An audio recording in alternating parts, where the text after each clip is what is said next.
What's up, guys? Welcome back to the channel. And yep, that's right, as you can tell by all the crap in the TJ, we are gonna go and get her fixed. So we're doing all of the body mounts and both rear corners, as well as the floors on the passenger and the driver's side. So we do have quite a bit of stuff that we're going to take care of, and it should definitely make a difference once everything is solid again and we're not sliding around on the frame. Because if you guys have been following the channel, then you know that has been causing us quite a bit of issues. So let's go get it taken care of, let's do it right, and hopefully the Jeep will last us that much longer. But if you're wondering, then we are heading over to my friend Todd's house, and he is also a YouTuber, so he will be making a video on this repair as well. His video will probably be a little bit more in depth, so if you guys want to see a little bit more of the actual repairs and everything that goes into it, then definitely follow along on his channel. But I will be showing you guys the repairs on my channel as well right now. So let's go over there, let's head to Todd's, and the plan is to start on the parts that we can do basically and finish in one day. So if we can bang out maybe one side of the floor and one torque box, which is all the three mounts on one side, and then maybe the next weekend we do the next side, then that would definitely be useful, because I'll be able to bring the Jeep back and forth and I won't be tying up a space in his garage. But we'll see what the case is, if he's willing to let me leave it there, or if he wants me to leave it there and he wants to make some content while I'm not there. That's great, I'll leave the Jeep there, and it's better for us because we get the Jeep back sooner and he gets some content out of it. So right now we're just going to drive over to his house. We've got all the parts in the back. I've got all the tools with me here on the side on the passenger seat. So I think we should be pretty good. I think that we've got almost everything we need. I'm sure there's going to be a couple odds and ends that we're missing, but let's head over there and I'll show you all the parts that we've got. Alrighty, we got the Jeep here and we got all the stuff out of the Jeep. To give you guys a quick glimpse at what we've got two of these, which are these, which is the floor brace. This piece right here, all the way back. So basically all the body mounts, and now you can see my floor is a little bit better. This piece right here. So as you can tell, we're going to be replacing the floor pan, and since we're replacing the floor pan, you can tell how rotted this piece is. This is what all our body mounts are connected to.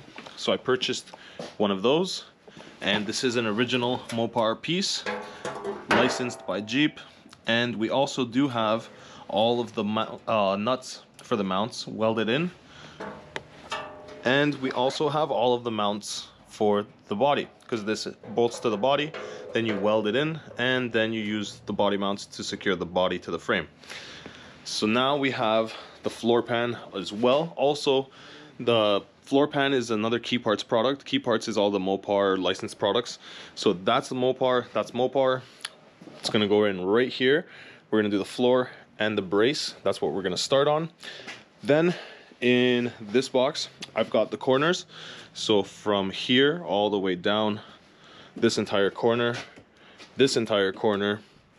I also have this entire sill, as you can see. Yeah. So this sill has the body mounts in it, which I'll show you guys once we get to that. And I also have this cross member, because yeah, it's kind of self-explanatory, but all I have to say is this wasn't me. This is how I got the Jeep. The previous owner might have pulled someone or something, and that's what caved that in. But you can see it's basically supposed to be sitting like this, but it definitely doesn't. So we have that piece, we have this piece, which is the entire sill, both corners, and then I also have the floor and the torque box for that side. So now you can really see exactly what rust we're dealing with. It's not pretty, but there's enough metal here that we can still weld in some new patches, some new floor pans, and get her back to life. So once we do that floor pan, we'll be able to take care of this caved in body mount here, and we'll be able to get the Jeep hopefully a little bit more solid, and I won't have that radiator going into the fan again. I also did fix the front body mount, so you can see this body line sits a heck of a lot better than it did before. Everything lines up, the front end sits where it should, and Now we just have to do the rest of the body mounts and we should be good to go. And there's the man himself. Like I said, I will drop a link to his channel below. If you guys want to see exactly what we're doing in depth, then I will have everything on his channel, or he will have everything on his channel. But I will be showing you guys step by step what we're doing here.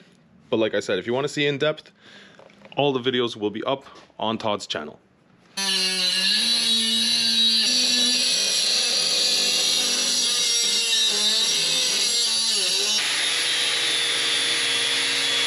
We got the body mounts cut out because they were all spinning. You can see this one, we had to cut it right there.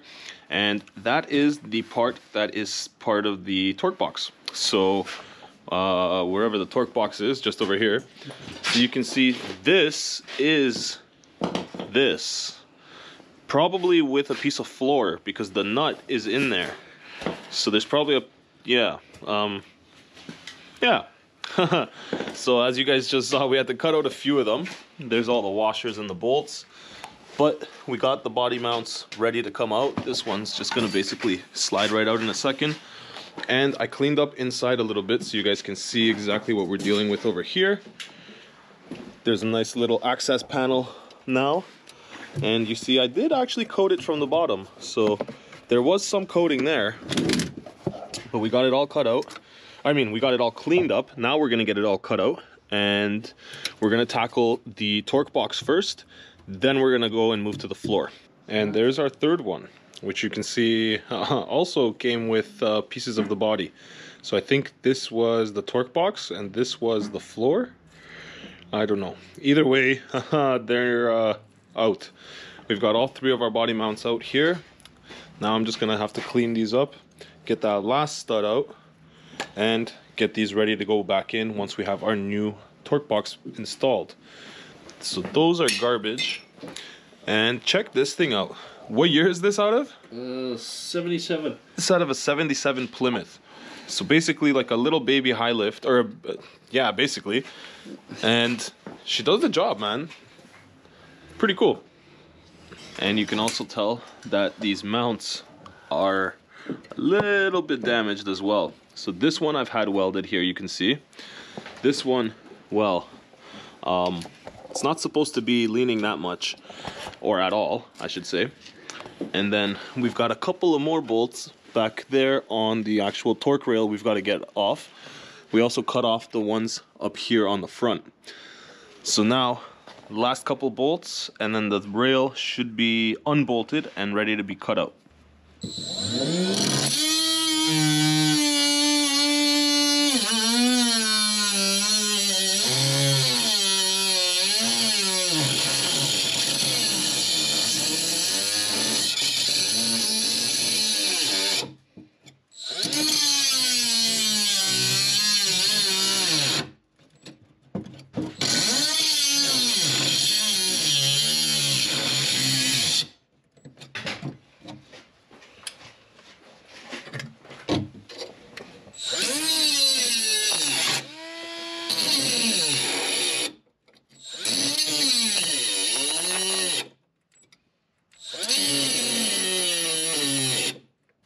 I honestly wish this thing didn't keep stopping on me like that, but yeah, if it didn't, it'd be a lot easier.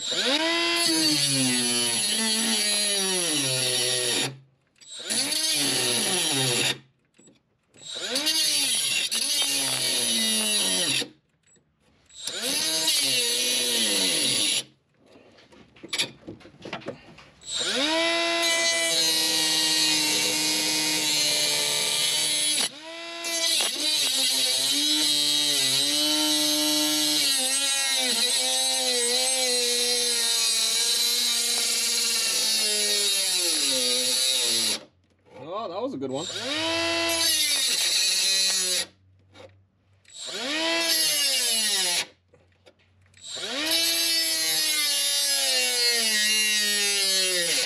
Well guys, if the old Milwaukee here didn't keep shutting down on me, and honestly I love Milwaukee tools, but this one die grinder for some reason gives me issues.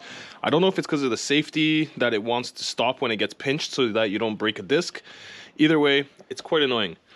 So we're gonna finish that cut off and get this floor pan out of here in just a second. Sometimes you gotta pull out the big guns.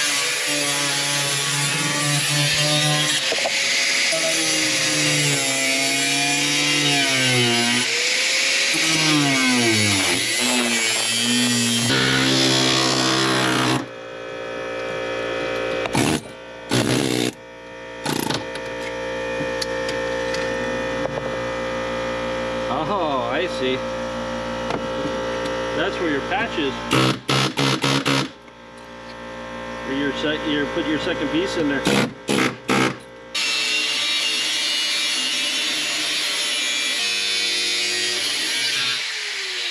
And we finally got this out. Now, if you guys take a look at this compared to the piece that's going in there,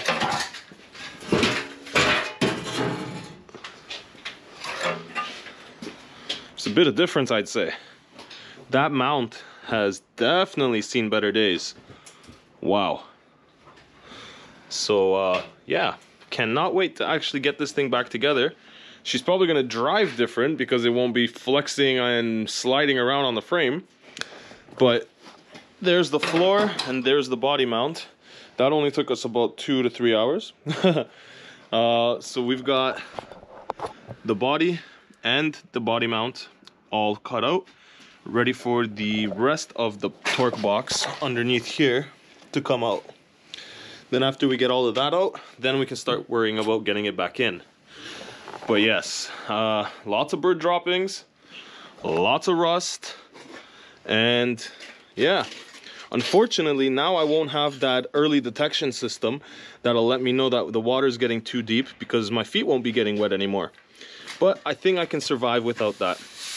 And maybe we'll leave a little access panel here so that I can shift the transfer case, because this thing hasn't worked in a long time. But one problem at a time. If we can get her back bolted up together and get this thing ready and strong so that it can hit the trails again, I think I'll be happy. Making some good progress here. We've almost got the rest of the torque box out. You can see she's very rotted under there, but we're making progress. We're getting it to the point where we can almost put the new parts in. You can see the pile of old rusty parts over there. I've already started to clean up the metal in here a little bit as well, so we can get it down to bare metal so that we can actually paint it, and so that I can get it down to bare metal and get rid of the rust. But as we're sitting, I just ran out of batteries in the Milwaukee. You can see she's on one battery now, but she's gonna start blinking at me any second because I've already ran it as long as I could until it died like 10 times. I am charging up another battery there. Once that's charged, we're gonna continue zipping off all this rust. But damn, I'm actually surprised at how far we got so far. It's doing good, doing good.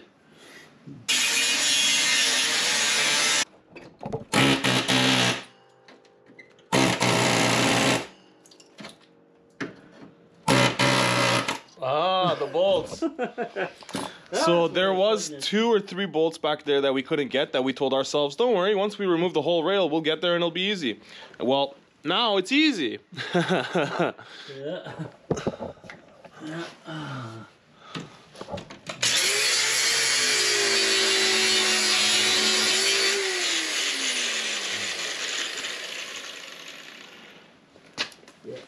You're gonna have to get it to rip away from that, and then I'll go in and get those.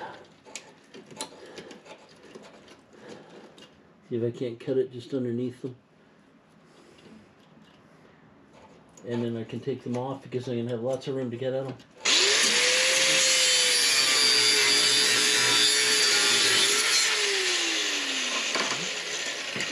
All right.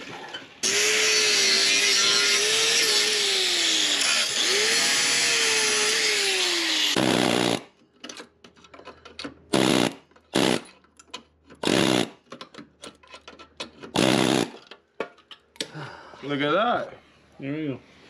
Beautiful. Or at least it will be. Well, we got pretty far today. You can see I got a good amount of this grinded down. We used a bit of the wire wheel and a bit of some sanding discs. And there is a bit of pitting and a bit of rust still left. But after about 7 hours, I think we're going to take a break. So what we did, or what we're gonna do with this, is I'm gonna keep grinding it down to get all the rust off if I can. And whatever I can't get off, we're gonna use a rust converter, because the metal here is still solid. Like, I took off all the parts that were flaking like this. I haven't got into there yet, but all the stuff that's flaky, I got rid of. So this part is solid. This is all just still metal. So I'm gonna hit it with a rust converter. After I hit it with the rust converter, then we're gonna be able to actually have solid metal that's not rusted. We'll weld to that, and then from there I'll be able to actually seam seal it and do whatever else I need to get it all watertight. But we did pretty good. We got a lot further than I thought we would in one day. We've got all the torque boxes out on one side, we've got the floors out on one side, and here is our pile of Big Bird droppings. So I think we're doing pretty good. We've got a little bit more to go, but I think that's gonna cover it for this week, because we both have to work this week. So we'll tackle this again next weekend. If for some reason Todd gets a chance and he does some work during the week, then I'll catch up with you guys and let you know what happens. But for now, I think Big Bird's gonna sit here for a little bit and rest. So I think that's gonna wrap it up for today, guys. Please drop a big like for Todd. I'm gonna drop a comment. I'm gonna drop a link to his video in the description, and please jump down there, hit that like button, give this video a share. We're trying to grow the channel, and we can only do it with your help. But there's still a lot more to do on this. There's tons of work left. We still have the Gladiator to take off-road, so we might throw in an off-roading video and spice it up for you guys in between the repairs. But for now, Big Bird's gonna stay here, and hopefully next time you see her, she'll be a lot more ready to hit the trails. But like I said, for now, I think that's gonna cover it, guys. Thank you guys for watching. Thank you guys for sticking around. Hopefully I'll catch you guys in the next one. But until then, guys, ride safe out there. Peace.